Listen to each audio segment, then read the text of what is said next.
Hello, everyone, and welcome to this Kobolds and Catacombs card review. We're going to be doing the Warrior class now. We're going to be rating the cards on a scale of 1 to 5. We're going to be rating them on playability and on man, I just forgot on theme. Flavor. What flavor? That's the word. I couldn't remember the word flavor. On flavor. So that's like essentially how they stick to the theme.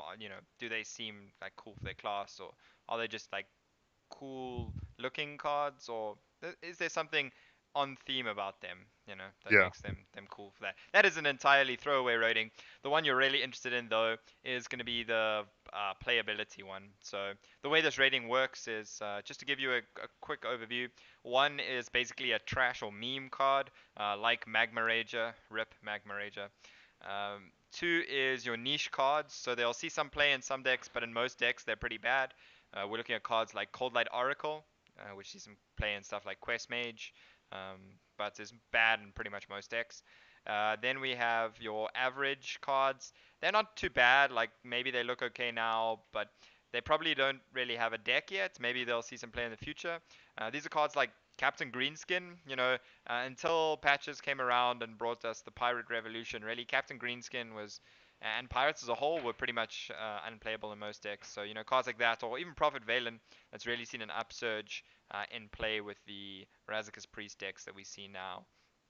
And then we have four, which are your good cards. These are pretty solid cards. They find their way into a lot of decks, but they're not um, quite fives yet. These are like cards like Cobalt Scalebane, and your fives are your meta-defining cards. These are the cards that define how decks are built, and decks are very often built around them that can define the meta. So these are cards like Bone Mare or Patches that really, affect the meta from a very large, on a very large scale. So with those ratings out of the way, and the disclaimer that this is obviously before we've got any hands-on experience with these cards, is a preview card review. We are going to jump into the cards now. We're going to be doing Pandemonia's favorite class. That is why he's here. And a card that I think he likes a little bit more than I do is Geosculptor Yip. This is an 8 mana, 4/8 warrior card, a warrior legendary minion, sorry. And it reads: at the end of your turn, summon a random minion with cost equal to your armor, up to 10. So, why is it that you like this card, Panamania? So I like this card because of the potential for value. You knew almost what I was going to say. Of course. Like the fact that, so 8 mana for 8, as we said previously, not great stats. But the fact that, there's a lot of cards that now have great synergy with gaining armor. Hmm. Uh, so which means that it's very easy. I think it's not too difficult to have an armor count between 5 and 10, which I think most 5 to 10 drops are pretty solid stats wise. So, and the fact that it's also a communion that, even though it seems a bit underwhelming, I think it also still has a massive target on it. You Yeah. don't want to let your Yeah, sure. Like it does generate a lot of value over multiple turns, but the big question is it really something that you're going to be able to set up? Uh, like how much armor do you have for Geosculptor Yip to be worth playing? And then how likely is Geosculptor Yip ever going to get you more than one minion? And would you ever play Geosculptor Yip for one minion? These are the questions that I'm going to put forward to you. So let's start with how much armor. Okay, so how much armor? I think we did a brief analysis, but like if I look here, 8 mana, you baseline stats you're looking for it to be good. You want over 16 stats, right? I mean, you basically for 8 mana you want an 8/8 or better. Currently, he has 12 stats, Yeah. so you would want 5 plus stats, which means you probably want at least 3 armor plus. But even then, most of the times you're not happy with that. So let's say you probably want a 4 drop at worst Yeah, I for think him to be I decent, I think think. I think if you're gonna play Geosculptor Yip, you need to get really a large amount of stats, not just like something passing the vanilla test or something giving you like, would you play an 8 mana 12/15, right? Like that's Yeah. not really the question.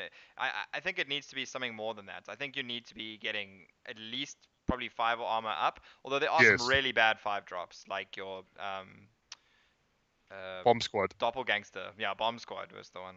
your Also Starving that Buzzard. new Furbolg thing, the 5 mana 1/1. No, definitely there are a lot of high. So obviously the fact with these random So minions I'd is there actually say are some 6. potential. Like 6 armor is probably the bare minimum. Yeah, That 6 to 10 is obviously what you want, yeah. and that makes one activation worth it. I think then obviously if it keeps going, if it keeps surviving, I think you're just snowballing and winning. Sure. So a How lot of many how these, the many best.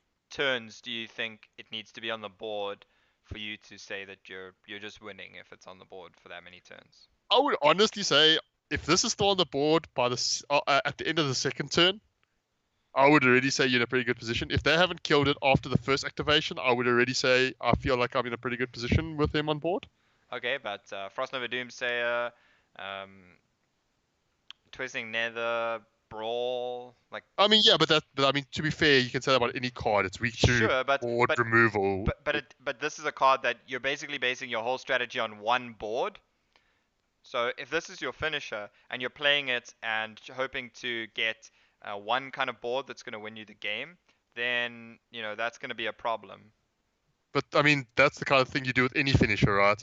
It's weak. It's the all finishers are weak to the same Well, removal. no, It's weak. because something like in Zoth brings you death rattles, which will give you value when they die as well.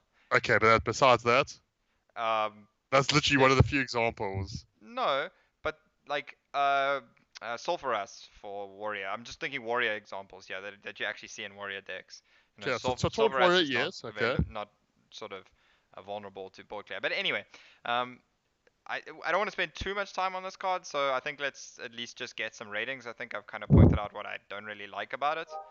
Uh, what would you rate it? So I think let's start off with the playability, and you can go with flavor as well. So playability, I would put it as a 3 because like I'm not sure if it will see play in Control Warrior or not. I don't think it's a bad card. I don't think it's that bad, but it's a case of whether it actually finds a place in the deck in a meta right now. Then flavor wise, like I don't know much about the World of Warcraft lore, but I mean basically it looks just like a scary like it's just really a kobold guy. So like for me the flavor is very average. Like I don't I really have much to say mean, about the I feel flavor. like you're going to be rating a lot of things low in terms of flavor then, Yeah, just because because of the the pictures. theme is kind of kobolds here. So if you're Yeah, not a yeah, fan yeah. of kobolds, that's going to be I a mean I don't problem. mind kobolds, but like I don't know like if I don't know a character like Geosculptor Yip. I don't know, what is Yes, he yes. just looks like a like angry kobold with glowing hands. I mean, he's Cute. summoning the minions. I don't know what it has to do with armor, but he's summoning them. That's the theme. But anyway, yeah, I agree. Personally, I kind of agree on flavor. It's quite low. I'd say like a 2. I just think it's not like I'm the only thing that's cool is that it's a big mana cost minion with a silly name. That's like literally the only thing I like about it. And you get to say yep as like a card's name. Yeah, exactly. Actually, I think just the fact that it's yep, I'm gonna give it a 4 for flavor because flavor numbers don't mean anything. The number that really means something is the ranking, and I kind of think it's just trash. I actually would pretty much give it a 1, maybe like a 2 at the most. But I kind of think that it's just nowhere near good enough to be a finisher for Control Warrior. Certainly not in the immediate meta or even the meta probably going forwards a little bit. So yeah, it seems we differ a little bit there, but I think a card we can probably mostly agree on is Woe Cleaver. This is the other legendary for Warrior. It's a legendary weapon, 8 mana 3/3. Yep, 8 mana 3/3. And after your hero attacks, recruit a minion. I think both of us were mostly just disappointed because on the last episode of Magma Rage, I think it was, the 39th one, we were kind of speculating as to possible warrior weapons because we hadn't seen it yet. And we came up with some cool designs, and now we get Woe Cleaver. So Woe is us. For our interesting cards, we're just left with a big warrior card.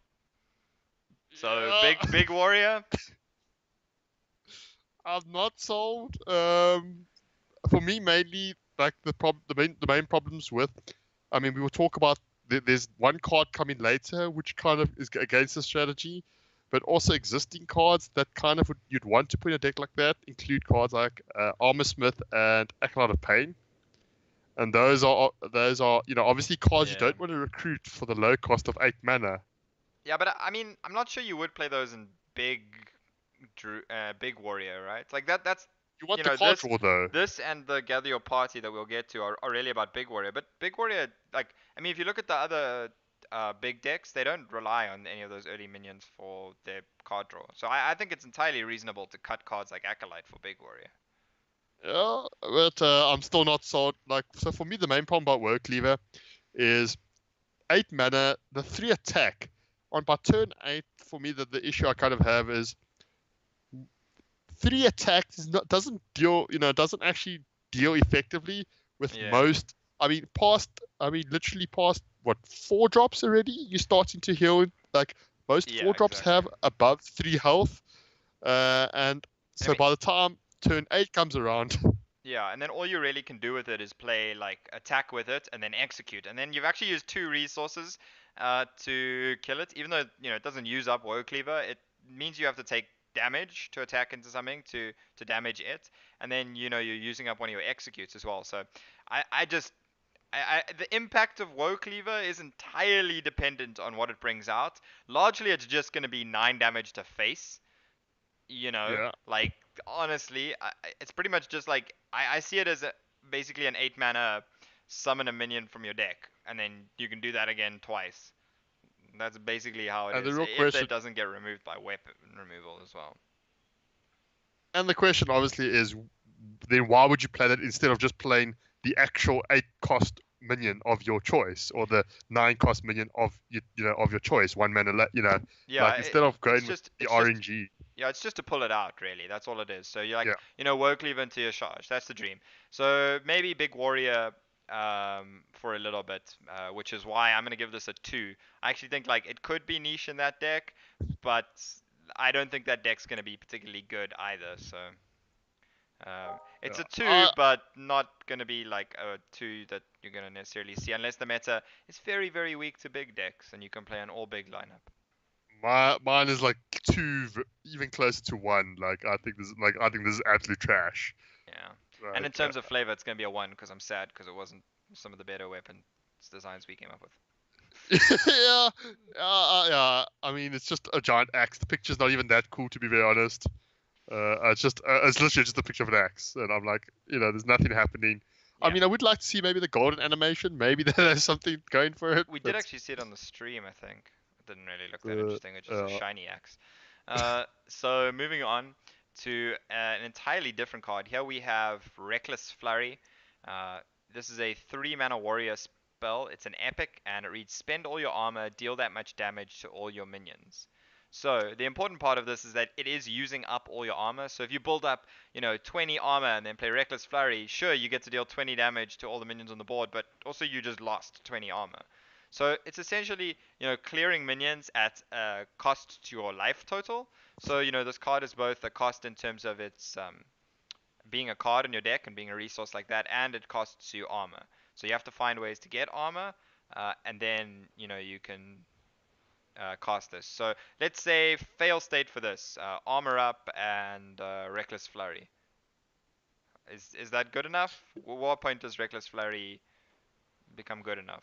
I mean, that's okay. So, I mean, spending 5 minutes to deal 2 bad. I mean, that's basically an expensive volcanic potion, right? So you don't really. I mean, the fact that you're only using one Yeah. card that costs 3, you're still spending the 2 mana of your hero power. So you probably don't want to spend 5 minutes to do 2 damage. If you was moved like 3 minutes to deal, if you have 3 armor, dealing 3 damage is probably all right and probably good. I mean, especially on turn 3, if you have that 3 armor. I think anything above 3 armor, so 4 armor above, I think I think it's good. I think it's really powerful. A 3 mana flame strike really for a Yeah. lot of the time. I think is really powerful, and I think so. And I think also the drawback, to be very honest, if you're playing this mid, getting rid of that pressure allows you, I think, afterwards then to armor up and gain more armor. So I don't think it's necessarily. It's only really bad if you top deck it really late in the game, right? When you have a large pool of armor. Yeah. I agree with a lot of what you said. I really do like Reckless Flurry. I think it's important for Warrior to have extra board clear. As right now, that's kind of something we've always associated with Warrior, but it's not something they actually do that well, or at least not finding that board clear into some kind of win condition. Big Priest is currently probably the best deck in the meta at clearing the board, which seems a bit odd. But yeah, so I like Reckless Flurry. I'm gonna give it a 4. I think that it might be playable. I think uh, maybe it's not time yet for this armor-based deck, but they've definitely put in as much support as they can. So I think that if that deck is any good, Reckless Flurry will probably be good. Maybe you only run one copy sometimes, not two, but otherwise I think it's going to be good. And for flavor, the picture is hilarious, and it makes me sad because it reminds me of Blade Flurry. Rip. So for making me sad and having a hilarious picture, it's gonna get a 5 for flavor. Yeah, for me, also from a playability rating, I have to definitely go with a 4. I'm a big fan of this card. Like for me, it's also its versatility. You've always got the armor up ability, but also like I think Warrior has a lot of armor support, and it's gotten some additional armor support. Yeah. I just like the board clear. So I think 4. I think it'll be C play. In a slow control deck. When it comes to flavor, I think it's really cool. The dragon like eating the hammer, or the one kobold's carrying. I think so. I think it's a Is that what's 4 happening? Okay. in the image. Oh I yeah, think it looks right. like it's like a dragon biting a hammer basically. Yeah, sure. Yeah, it's biting it.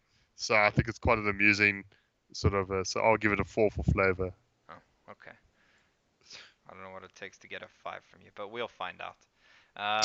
Next we have Bladed Gauntlets. It's a 2 mana 0/2 epic weapon, and it has attack equal to your armor, but it can't attack heroes. So obviously meant for controlling the board, maybe for your tempo warriors, but more likely for your control warriors. Obviously, once again, synergizing with the idea of building up your armor. The weird part about this and Reckless Flurry is Bladed Gauntlet, you use up your armor to clear minions in a way, and then you're basically also like you're gaining armor for the purpose of clearing minions for both of these effects. So they're both ones that essentially use armor. Because obviously with Bladed Gauntlet, when you're attacking into minions, you're losing armor. So both of them are kind of weird in that sense that they want you to have armor, but then also force you to use it. So you can't really store armor that works for both of them, unlike with something like Shield Slam where it doesn't actually use armor.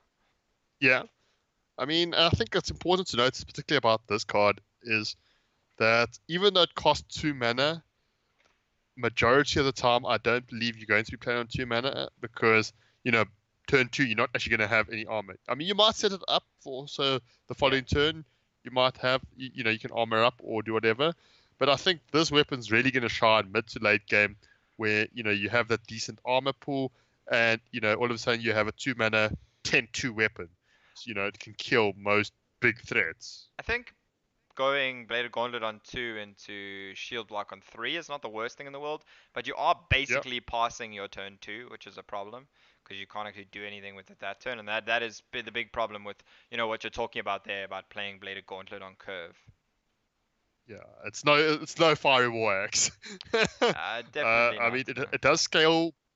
It does scale a bit better than fiery war axe in the fact that obviously mid late game, like I say, it can be easily a 2 mana 5/2 weapon or 2 mana 8/2 weapon that can kill nearly anything for 2 mana, which Yeah. is obviously pretty good. Yeah. So Uh, for me, I think it's a 4. yeah. Uh, I would have to agree there on playability. Definitely a 4. For flavor, I really like what they're doing with the attacking with the armor mechanic here. Making a yeah, weapons attack based on armor. I don't really know how that works out lore-wise, but I'm just gonna go with it, and I'm gonna say for the much more innovative design than let's say Woe Cleaver, I'm gonna give it a 5 for flavor.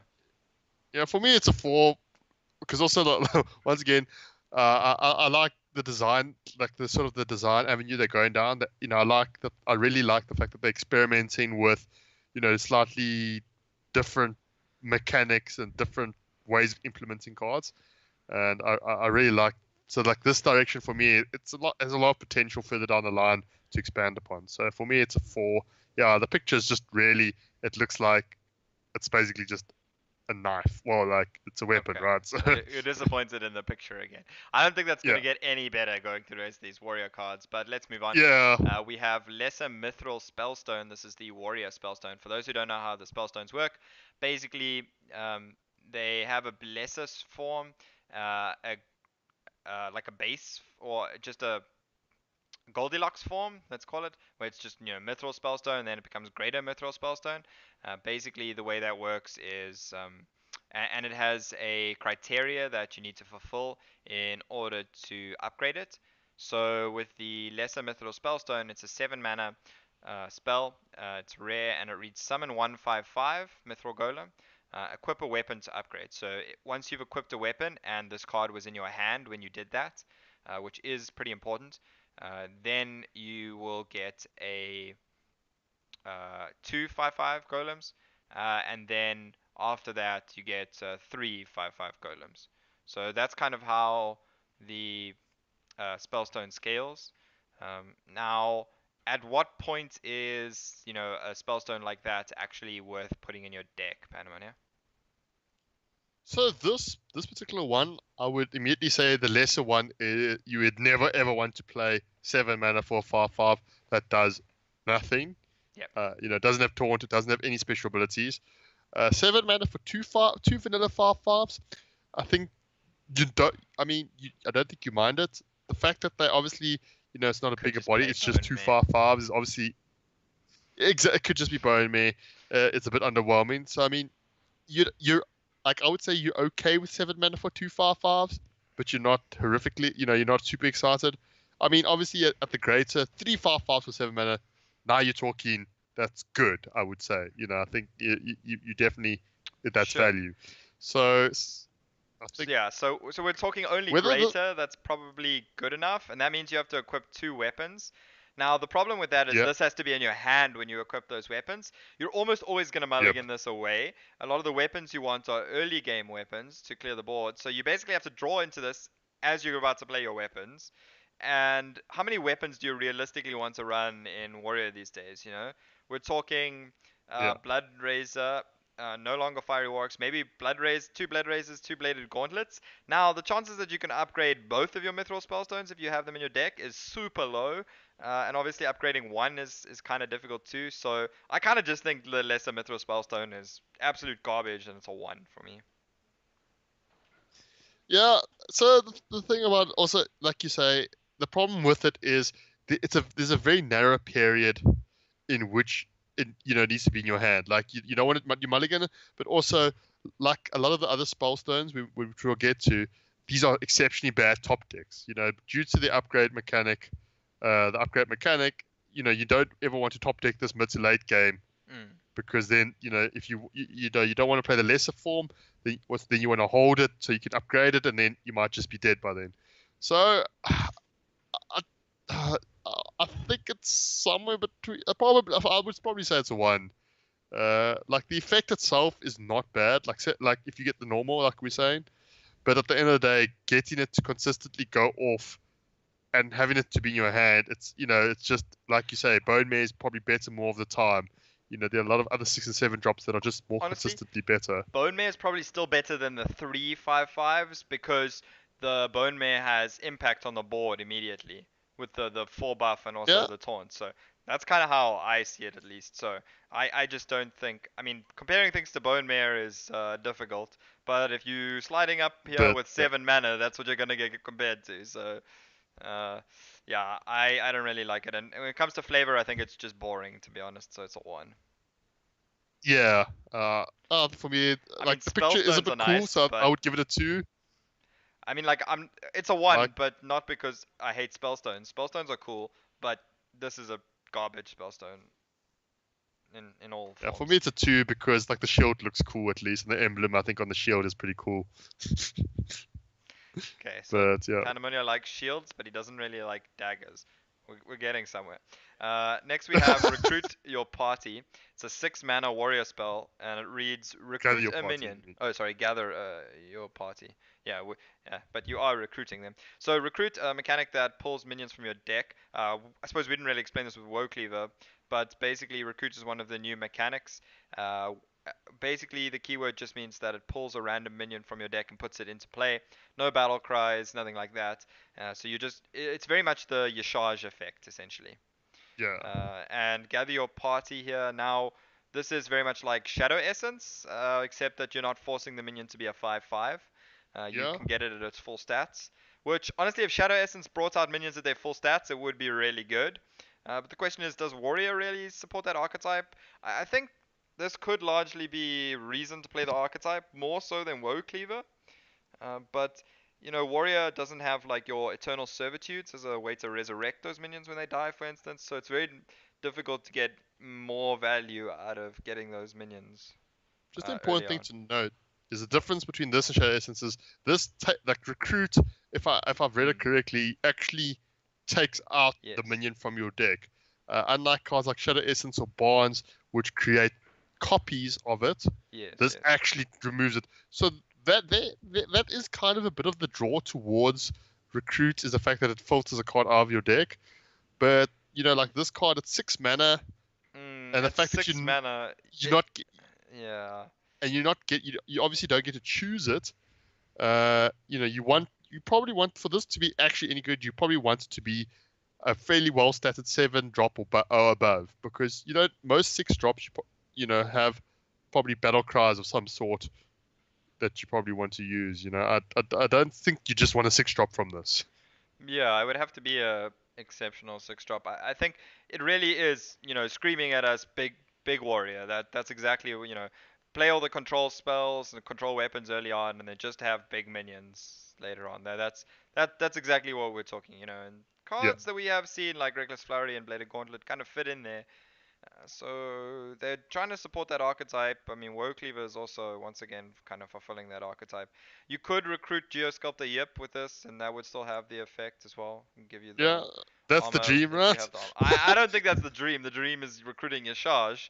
Yeah, Um, okay, of but course. sure, like it's just the honestly the big missing factor for me about Big Warrior is Obsidian Statue. That's the big thing that makes you want to play Big Priest. Obsidian Statue and Eternal Servitude. So once you rip it out of your deck the first time, you can then resurrect it. And Warrior, once it's removed, it's removed. And because you actually pulled it out of your deck, you basically have to have more big minions in your deck to have enough value. So that's part of the Yeah, reason I'm not so sold on Big Warrior. And honestly, it wasn't one of the reasons one of the decks we chose to build. yeah, Um, but so gather your party. I'm gonna go with a two. I think this is niche Big Warrior specifically, and that's about all. I don't think your control warriors can find space to play it. yeah. I have to agree. I mean, I would even It seems like we. for me lean close to 1. Okay. Sorry, you broke up for a bit there, but I think you For were me, saying it's a one. yeah, for me, it's 2 leaning closer to a 1, because I think for 6 mana, even though the recruit, I feel it's a bit too restrictive in what it does, and Yeah. you know, you, the consistency is just not there for me. Yeah. Okay. When it comes to flavor, I do really like the flavor of this. It is very much setting the tone for the set and the whole like adventuring with your party thing. So I think Yeah, it's a four for flavor for me. yeah. I think also for like you say, basically the whole you go into a dungeon, you get in a bunch of people together, so you're gathering your parties. The Yeah. flavor, the mechanic, I think fits it really well. Yeah. Okay. Cobalt Barbarian is the next card we're going to be talking about. It is a 3 mana 4/4 rare minion. At the start of your turn, attack a random enemy. So the way this works is it will count as its attack for the turn, so it doesn't get like 2 attacks in the turn, which is quite important. It's basically overstated minion that kind of attacks randomly in a similar way to um, Ogre Brute, except that with Cobalt Barbarian, you don't get the choice to set up, better attack possibilities with, let's say, a weapon or just other trades you could make. It attacks first before you get to do anything, and that's a big downside of the card compared to something like Ogre Brute, I think. I think that maybe the card could see some play in a Tempo Warrior-esque deck, but right now with Mountain Fire armor and stuff, don't really even see you playing it in that deck. So I'm actually gonna lean towards a two, but probably actually more of a one for Cobalt Barbarian. I actually think that downside of kind of not being able to set up better possibilities for your attack is a problem. Yeah, it's.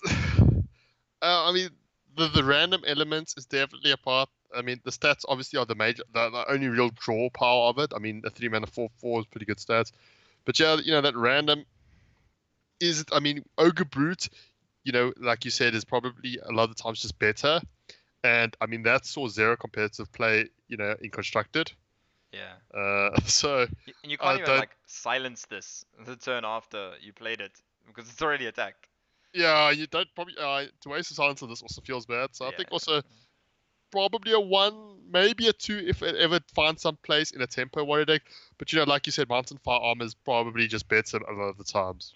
Yeah, honestly, I kind of liked the card when I first saw it, but just thinking about, the fact that you can't set up better possibilities, your opponent gets to set up the possibilities instead of you, I don't like that. So I Yeah, think I'm actually going to go with the one. And when it comes to flavor, meh, too. yeah. For me, it's like also a two. I mean, although I mean, I do like. I mean, they are trying, like I say, with experiment a little bit different mechanics. So, Yeah, at this like this whole at the start of your turn, attack a random enemy. yeah. It's something that we don't really see before. We haven't seen before.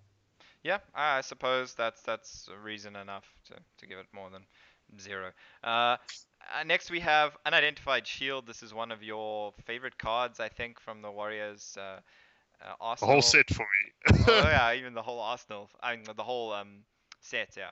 So Unidentified Shield. It's a 6 mana spell. It reads gain 5 armor and gain a bonus effect in your hand. So the way this works is there are 4 different bonus effects that it can gain. These are determined as you draw the card. You will see like an animation, which I'm pretty sure your opponent doesn't get any indication you drew this, but you'll get it'll either turn into Tower Shield, which is just gains 10 more armor, so for a total of 15 armor. Serrated Shield, which deals 5 damage and still gains you the 5 armor. Runed Shield, which summons a 5/5 golem in addition to the armor. And Spiked Shield, which equips a 5/2 weapon in addition to the armor. So, we've spoken about this a bit in earlier Magma Rages episodes. Overall, I think the card's pretty good. Most of the effects are quite nice. The summon of 5/5 and gain 5 armor is basically Shield Bearer, which is the kind of card that it Shield reminds Maiden. us. Shield Maiden, sorry, that it reminds us of. But I think the other effects are quite nice. The 6 mana equip a 5/2 weapon is I think probably the one of the worst. Um, I be- don't know. I because thought honestly, that it's you're not bad. mostly just using that weapon to then lose the armor you just gained. So it's kind of like equip a 5/2 weapon and you're immune on the first attack almost. So it's not that bad, but I think the other ones are like just dealing 5 damage and actually keeping the armor is very often better. Yeah, no, definitely that. But for me, I feel the worst one most of the times is actually just going to be the one that gains you more armor. Yeah, So for me, I feel the Tower Shield of gain just 6 mana gain, 15 armor doesn't really do much impact in the board. Whereas like Serrated Shield probably clears the threat and engages the armor. Rune Shield, puts the body like Shield Maiden, and then Spark Shield obviously allows you to also impact the board directly. So that for me, that's what kind of makes it really powerful. yeah. I do like unidentified shield. I'm gonna give it a 4, although I'm not sold on it actually finding a deck, which kind of I suppose leans more towards it being a 3. But I think the effect is powerful enough that it might force the decks a little bit. So I'm gonna give it a 4. Yeah, for me it's a four. Like for me, I love this card. I think it's a really strong card. I won't give it a five because I don't think it's not a card that the meta warp around. It's Yeah, just a solid card, a solid 6 mana card. yeah. For And a then for a shield, you'd hope it's solid. yeah. For the flavor part, I really for me it's a five. Uh, I really like the whole flavor they captured of the whole RPG element. The fact that you find the shield, and once it's identified, then it reveals what kind of shield it is. It really Sure. gives you that sort of RPG feel. Yeah, okay, that's a good way to put it. I like the feel, but I don't necessarily like the mechanics so much. But I think I can agree. I think I'll give it a 4 though. Actually, yeah, fine. Five's fine. I like the RPG kind of reference, especially to something like Diablo where you have to kill lots of Exactly. unidentified items. So moving on, we have Gem-Studded Golem. It's a 6 mana 5/9 common taunt minion, but it can only attack if you have 5 or more armor. So you need to actually set up armor to attack with Gemstudded Golem, or you can just play Gemstudded Golem and then set up the armor afterwards, which is probably the more likely ordering, right? Because Yeah. of Summoning Sickness, you're kind of just going to play it, and they're going to have to attack through it that first time, probably. So, I mean, 6 mana 5/9 taunt seems pretty good to me. Yeah, stats wise, I mean, this is way above, I think way above, quite above curve. Yeah. Uh, I mean, this is the same stats as Sogoth, if I believe, and Sogoth is Yes. 9 mana. Yeah. Obviously, this can be targeted, but 6 mana 5/9, that high health pool, really good. Yeah. Tanky love damage. But Like the attack is a lot Sargoth, less relevant. Sargoth and this can both be killed by Vilespine Slayer right now, so this is Yeah, almost so as good as Sargoth. There's not that many spells targeting things versus Vilespine. yeah, like that definitely. But no, I like this card. Generally it's going to be, I think, in a slower warrior deck.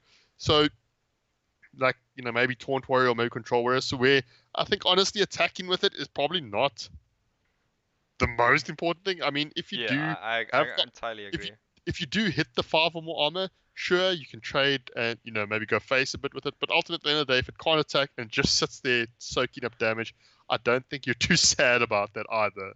Yeah, I mean, we've spoken about this a little bit before with cards like Tar Creeper and that, where not being able to attack is quite a downside, especially early in the game where they're able to assemble a board and then set up better favorable trades.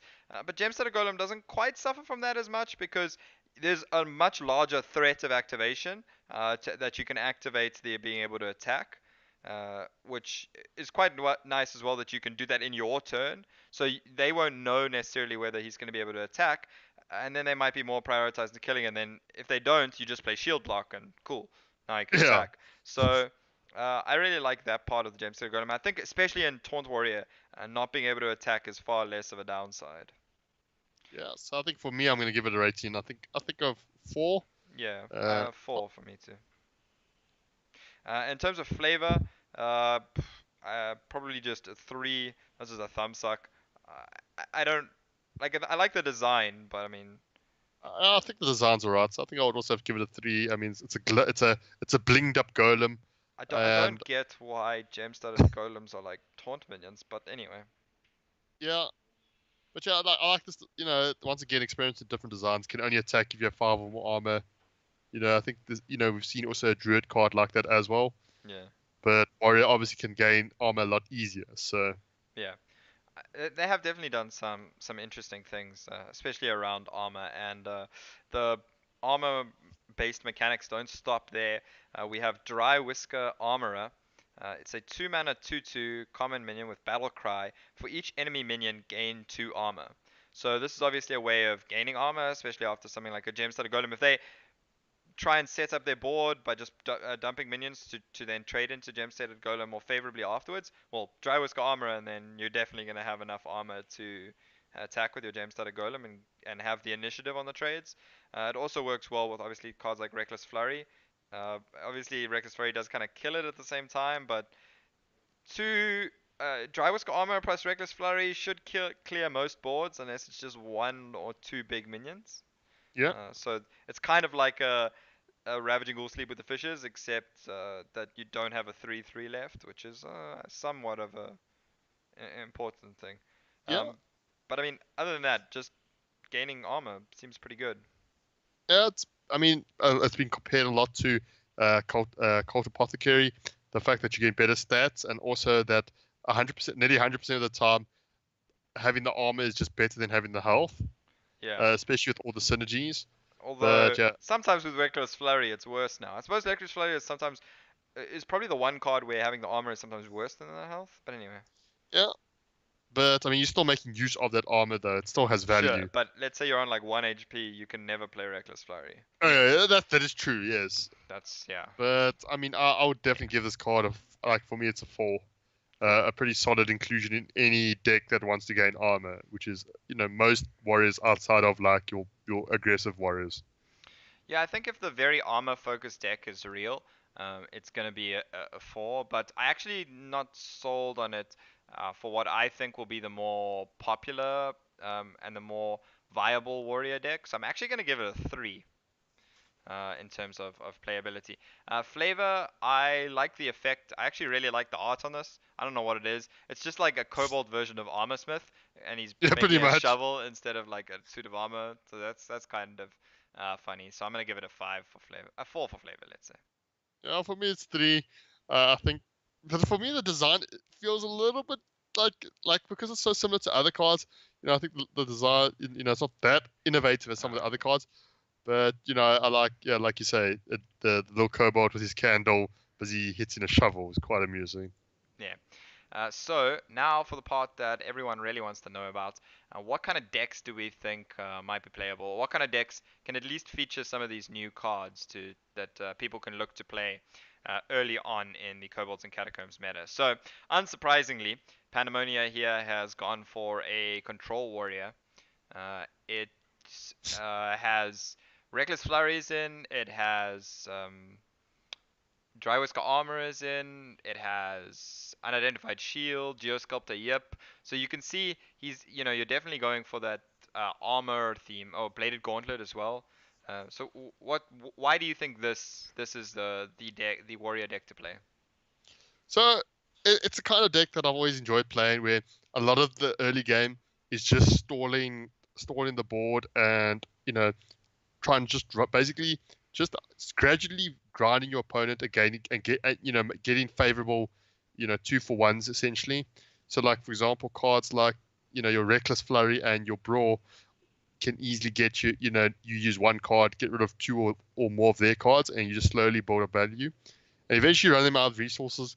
I mean, then cards like Unidentified Shield just I think have that versatility, whether it's getting the weapon, the damage, or the 5/5 body. I think it just helps you. Uh, yeah, Yeah, I'm not sure you can really say that Unidentified Shield has that much versatility because you don't get any choice in the matter. yeah, But it can. This deck makes better use of the what you considered one of the worst case scenarios, which was getting the armor with Geosculptor. Yep, that's definitely a way to offset, that bad case of getting the armor. so, yeah. Sort of the in-game package in this deck, it's sort of my favorite sort of value-oriented card. So Lich King, Ysera, and Jess Sculptor. Yep, might be a bit too slow, but I think a little bit of a slow method like the one we've been seeing, these I think all these cards I think have very good in-game potential. Yeah, I think. Especially, Sorry, I think it's quite interesting as well that you have Prince Valinar rather than let's say Bloodraiser. Especially with Sleep with the Fishes in the deck, it seems natural to include Bloodraiser as an extra Whirlwind activator for it. Otherwise, you pretty much only have a one-to-one options. But Prince Valinar, I think, is actually quite good, especially with something like Reckless Flurry, where, as we mentioned, you have to give away your armor at some point to play Reckless Flurry. Prince Valinar can definitely help you with that by actually allowing you to heal back up, your health itself. So I actually yeah. think that's quite a neat inclusion. Yeah, it was a bit of a tough debate because, like, I think Fireworks, I think on 3 is still, I think it still has its uses instead of having Blood Razor on 4. And then it was a case of, oh, I don't have any 4 drops, so let's might as well I think you brought up, oh, where's your 4 drops? Oh, okay, I'll just put Yeah, Privilege now. Uh, I mean, yeah, Blood Flurry might still be. I mean, what's the weapon is, what's it called? Blood My Razor. mind just slipped. Blood Razor, yes. Might still have some use, but I still think having the weapon that one turn earlier might still be of use. Yep. I'm not so sold on the Fiery War Axe plus Bladed Gauntlet in the same deck, but I can see where you're going. Bladed Gauntlet is your more late game weapon, really. It's not like you go Bladed Gauntlet into Fiery War Axe. That's kind No. of the choice you're going for. I don't like double sleep with Ravaging Ghoul and no other Whirlwind activators, but yeah, I mean, I think Control Warrior, the big problem for me is that in a meta full of Death Knights, big decks, your um, quest decks even, like we saw before in Angora, or the Angora meta, uh, I just don't know if Control Warrior finds a solid way to win. Like, all you can really do is beat some of the um, like the board based decks. And in a lot of those, if Kelliset's getting the buffs all the time, you might not even have enough to beat those. If they hit Kelliseth, you might just lose, and that's not something I think you want from a very consistent or a deck that's trying to be very consistent, in Control Warrior. I do think that it could definitely be an option as a targeting deck maybe in certain tournament metas. But for ladder, I'm not so sold. I think especially against decks as well like Razak's Priest, which just will destroy this. Pretty much all priests and druids will destroy this except maybe aggro druid. Uh, I don't think Rezika's Priest will destroy it though, because you could probably outgain their armor-wise. You could probably outgain them the amount of damage they can do. To be very I'm honest, I I'm not think. sure about that. Drywiska Armorer does nothing for you there. You don't really gain much armor from it if they play around it. Unidentified shield needs to hit tower shield. All of a sudden, that's when you want tower shield. So all you really got is hero power and shield block to actually gain armor, realistically. Which I don't think is that bad in all honesty. Like I think that probably still, I think with like Valen and stuff, though, the Razak's Priest, if they know they're playing against Control Warrior, yeah. it's gonna be fine. But anyway, going for a different warrior theme and going back to more of an Anguro theme, I've gone for a quest warrior here. So it's largely inspired as well by the gem-studded golem, which is obviously a natural fit into quest warrior, and it kind of helps the curve a little bit as the deck didn't really have any particularly good six drops. So it's quite nice there. I have included Reckless Flurry as well as double Dry Whisker Armorer eventually. I think what I did was I cut the Sleep with the Fishes combo and I cut Ravaging Ghoul as well instead to go with the Armor and the Reckless Flurry. I'm personally not really sure that's necessarily the best way to build the deck, but I wanted to include the new cards because new cards. And obviously also they do synergize, particularly the armor obviously synergizes with the bladed gauntlet a bit better. So, that's kind of where the deck's going. It's not as heavy on the armor gain, but it does have the shield blocks as well to, obviously activate the gem-studded golem, and also just give you some powerful reckless flurries. I think the important thing for me about the quest is that it's a good way of having some inevitability in the slower matchups. But it's still gonna struggle against decks like Jade Druid. Yeah. So yeah, I mean, Warrior's not in a great place right now, but maybe some improvements to Quest Warrior or um, some kind of Control Warrior could be something that allows it to um, see more play in the meta. Even possibly that big Warrior that we briefly mentioned, but neither of us had enough faith in to actually build and submit a deck for it. Yeah. So yeah, that is all we have for this warrior review. We're going to be doing reviews for all 9 of the classes as well as the new review for the neutrals. Pandemonia and Zamok's going to be joining me for some of them as well. If you want to ask Pandemonia more about the warrior cards in particular, or any cards really, you can find him on Twitter at PandemoniaZA. And you can find myself at dib_gaming on Twitter. And obviously, you can also leave us any comments in the comments section on YouTube or let us know any questions you have. Please like and follow follow on Twitch and subscribe on YouTube. It really helps a lot and helps motivate us to keep making more content. So thanks a lot for that and cheerio for now. Right.